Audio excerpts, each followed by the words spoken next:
Turning now to a tragic loss as we learn more about the man who was killed in a crash in Kentwood yesterday afternoon. The police have identified the victim as B-93 radio host John Weichenthal, and since then thousands in West Michigan have shared their condolences for his loved ones. In addition to his role at the radio station, Weichenthal was also a 911 dispatcher for Ionia County. 24-hour News 8's Lindsay McComo spoke to his supervisor about the incredible loss they're dealing with. Lindsay. Well, Leanne and Emily, John recently had his 8th anniversary with Central Dispatch in Ionia County. And what makes his death even more tragic is knowing John would often take calls about accidents like the one that took his life yesterday. Any death is a tragedy, regardless of when it occurs, but it just seems to be, just stings a little more because it's Christmas. John's Christmas stocking still hangs in the Ionia County Dispatch Center. His photo sits on a wall in their front hall, and his name is read amongst awards dispatchers have been presented over the years. John was our first department recipient from Smart 911 for a unique use of the profile information that he had access to help save a person. John received 2 awards during his time as a dispatcher.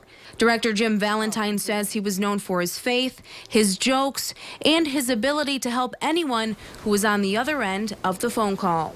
He would immediately step up to the cause, regardless of what was going on. Dispatchers are programmed to be able to separate themselves from the tragedies they take calls on every day. Thank you, 1139. But seeing one of those tragedies take away someone who sat across from them for years makes coping with it even more difficult. There were tears and disbelief, and I kept thinking maybe I misunderstood the phone message that I had. They're going to be handling calls that are similar to what John went through before, when he was killed.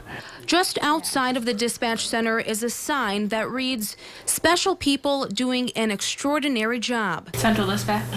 Now it serves as a reminder of what John meant to his coworkers. Whether you're a 2,000-person operation or you're 14 or 15 people like we are, we're all family. We're now standing where we've lost a son and a brother, and trying to cope with that.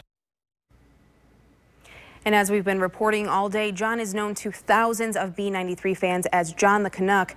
Coming up at 6 o'clock, I'll have more from his radio family and how they're remembering their friend. Reporting in studio, Lindsay McComo, 24-hour News 8.